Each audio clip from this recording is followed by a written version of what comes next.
5 Levels of Leadership.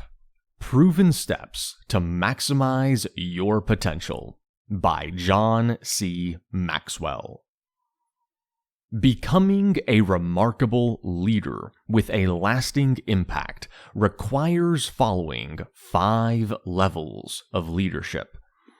If you have ever had the privilege of working under an exceptional boss, you understand the immense difference an inspiring leader can make. Such leaders possess a vision, the ability to navigate through a rapidly changing business world. Think of a modern company as a sailboat, braving the stormy seas. Just like a captain, a leader knows how to steer through turbulent waters and chart the course to reach their destination. While anyone on board can handle the steering wheel and sails, it is the leader who sets the course. As you can see, having a forward-thinking leader with vision is crucial. Surprisingly, these types of leaders are not born, but made. Almost anyone can be appointed to a leadership position, but that alone does not grant them influence or the power to sway and influence others. We have all encountered bosses who believe their rank gives them the freedom to do as they please. However, such leaders fail to motivate their team or to achieve long-term positive results. In contrast, influential leaders understand how to connect with the right people, devise effective strategies, and initiate action. It is important to understand that learning these 5 leadership skills is akin to climbing a ladder. Each step must be mastered before ascending higher. Do not rely solely on your management position. Instead, inspire others by infusing your personality and core values into your leadership role. Have you ever encountered a boss who held a high-ranking position but lacked genuine leadership skills? If so, you have come across a positional leader. These leaders are the first level of the leadership ladder, believing that their position alone grants them the authority to command. Unfortunately, positional leaders waste their energy and fail to bring out the best in their subordinates. When your leadership is solely based on formal position, you must spend all your time defending your authority. It is akin to medieval focused on amassing large armies and castles to bolster their power. In practical terms, imagine a manager obsessing over acquiring the largest team and the biggest budget, all to appear important. Furthermore, positional leaders struggle to provide clear guidance to their employees.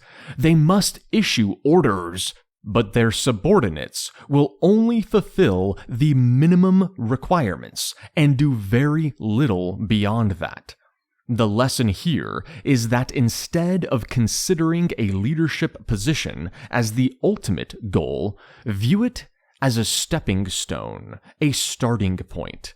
It is an opportunity to cultivate your unique leadership approach and establish a lasting influence. Here is another perspective. While you may have a defined position within the company, you must infuse it with life by embracing core values and implementing specific work practices. Ultimately, you can develop any style of leadership that is effective and authentic to your true self. The former CEO of Southwest Airlines learned this lesson by observing 2 court litigators. One was diplomatic and composed, while the other was aggressive and emotional. Despite their contrasting styles, both were successful. He realized that one must bring their own personality to the position and lead accordingly. Gaining permission from people is essential to lead them effectively. Building trust and cultivating positive relationships are keys to unlocking the full potential of your leadership capabilities. As we have discussed, positional leaders waste their energy safeguarding their own interests and power. To break free from this pattern, we must shift our focus from ourselves to others. The benefits of adopting an outward-facing approach are significant. Creating positive relationships and fostering a pleasant environment not only elevate energy levels, but also contribute to a more enjoyable workplace. Consider what happens when you spend time with individuals you do not particularly like. It is likely to drain your energy and foster a negative outlook on the situation. On the other hand, spending time with friends you love and enjoy feels like recharging your batteries, leaving you energized and invigorated for more. So, how can you cultivate these positive relationships? It begins with obtaining people's permission to lead them. This represents the next step on the ladder of effective management. It is crucial to value and treat the people around you with respect. By practicing positive communication, you will establish easy connections with others. For example, if you command a coworker aggressively, their natural response may be defensiveness. Conversely, if you remain calm and kindly request their assistance, they are likely to be more receptive, making your message more impactful. This form of communication is vital because when those around you trust and feel appreciated by you, they implicitly grant you permission to lead them. In other words, people gravitate towards leaders they can trust, particularly in challenging work environments. The sense that someone is looking out for the entire team strengthens the bonds among colleagues. A successful team requires a capable leader to guide them towards success. While obtaining permission from your subordinates to lead is important, leaders in most companies are primarily evaluated based on the outcomes they achieve. This is why the third level of the leadership ladder emphasizes the ability to produce results. And for any leader, the most effective way to achieve results is by building a strong team. But how can this be accomplished? First and foremost, it is essential to understand that an effective team is not merely a group of individuals. Rather, it is a harmonious blend of diverse skills and attributes. In other words, a good team is more than the sum of its parts, because it combines strengths to compensate for individual weaknesses. Consider a basketball team as an example. It consists of specialized players who excel in their specific position, whether it be dunking or shooting three-pointers. Each member operates within their own unique sweet spot, maximizing their strengths and minimizing the weaknesses of the overall team. This collaborative approach is also highly effective in solving complex problems. As basketball coach John Wooden once said, quote, "Everyone who scores a basket has 10 hands." This means that every time an individual player scores, it is thanks, in part, to the contributions of their 4 teammates. However, every successful team requires a capable leader who ensures that everyone works together cohesively and moves in the right direction. The leader is responsible for identifying the team's strengths and weaknesses in order to compose a well-balanced unit. Referring back to the basketball analogy, the best defensive players should be positioned in defense, while the strongest attackers take on the offensive roles. Furthermore, it is crucial for the leader to maintain a clear understanding of the big picture and set a course towards the ultimate goal.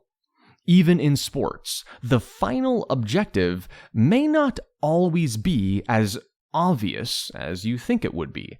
Just like in business, succeeding in basketball is much more complex than simply win the game. The coach must also consider how to prevent injuries, as well as players from losing motivation or becoming overexerted and unable to perform well enough in upcoming games or tournaments. In the business world, leaders must ask similar questions to ensure long-term success. Lead by example and generate momentum by initiating positive actions. Change can be challenging, as many people prefer comfort and doing what they have always done. However, impactful leaders must know how to ignite progress by setting an example. Your attitude and behavior have a direct impact on your team's performance. If you approach tasks with aggression or reluctance, it will reflect in your team's performance. Conversely, if you demonstrate enthusiasm and drive, others will follow suit. For instance, there is a legendary story from the Revolutionary War involving George Washington. He encountered a group of soldiers struggling to raise a beam. Instead of immediately lending physical assistance, Washington first stood aside and provided words of encouragement. However, when he realized that the task was beyond these soldiers' physical strength, he dismounted his horse and joined the struggle. With Washington's participation, the group successfully lifted the beam. However, there is something even more vital than inspiring others through your own actions: leveraging your victories to build momentum. Producing positive results uplifts the team and serves as a motivating force to achieve even greater outcomes. As essayist Thomas Carlyle once said, quote, "Nothing builds self-esteem and self-confidence like accomplishment." This virtuous cycle enables you to harness momentum within your team, and momentum becomes a leader's greatest ally as it amplifies success and mitigates setbacks. Consider the example of Apple. For years, Apple struggled as a niche company trying to compete against industry giants like IBM and Microsoft. However, with groundbreaking products like the iPhone, Apple managed to turn the tide.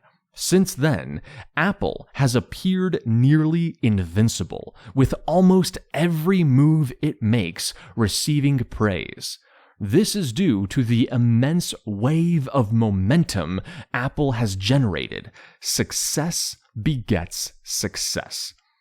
By setting a positive example and capitalizing on victories, you can create powerful momentum within your team, propelling them towards greater achievements and overcoming obstacles along the way. Investing in the development of your human resources is essential for the success of your company. In today's rapidly evolving business environment, one of the key challenges that leaders face is constant change. What may work well now may not be effective in the future, making sustainable, long-term success elusive. So, what can you, as a leader, do to navigate this challenge? The answer is simple.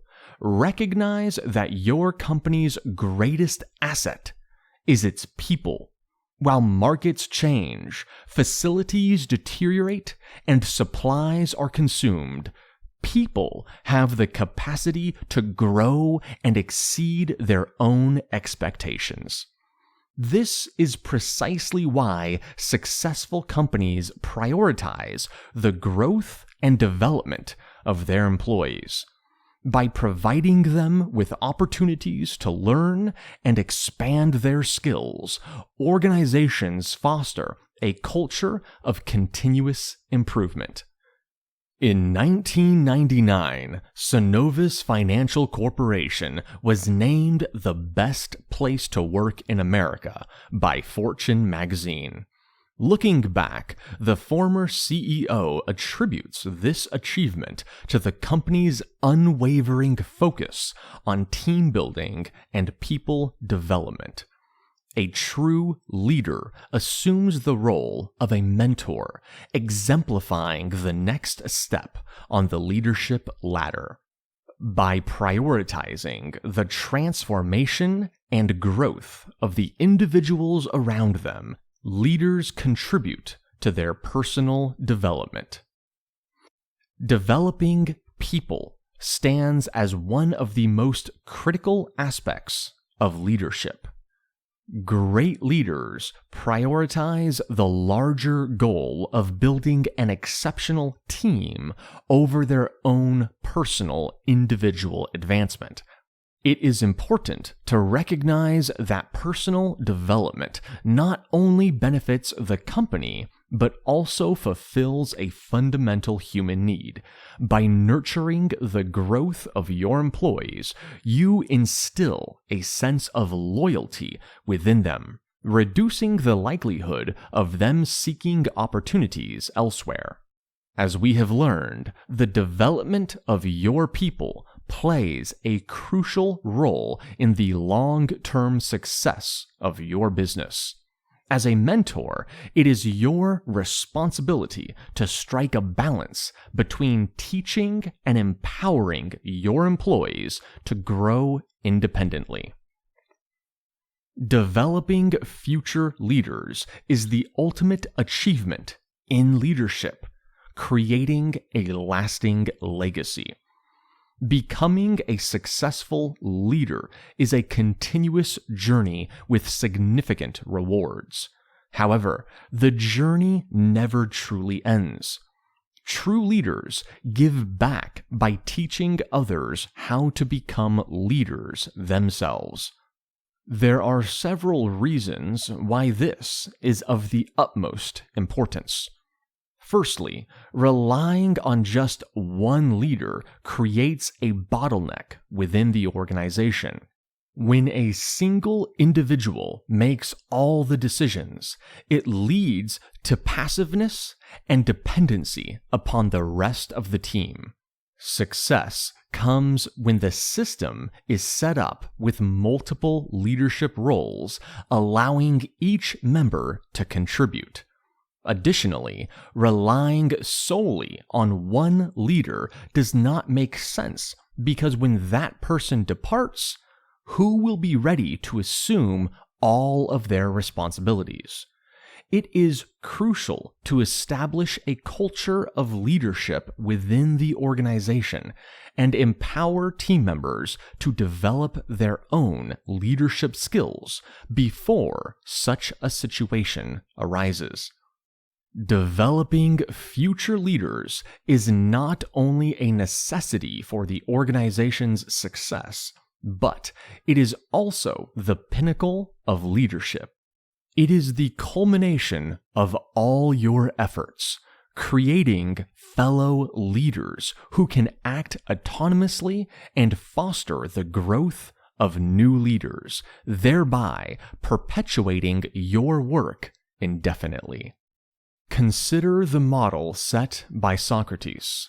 The ancient Greek philosopher's student, Plato, established an academy that passed on knowledge to generations of students. Among these students was Aristotle, who later became a significant mentor to Alexander the Great. Leaders were nurturing future leaders. Moreover, there is an important personal benefit to teaching others to lead. Witnessing their growth and observing them follow in your footsteps is immensely rewarding. In fact, it is the greatest source of personal fulfillment one can achieve. By developing future leaders, you not only create a lasting legacy, but also contribute to the growth and success of the organization while finding profound personal satisfaction in seeing others thrive. This concludes 5 levels of leadership.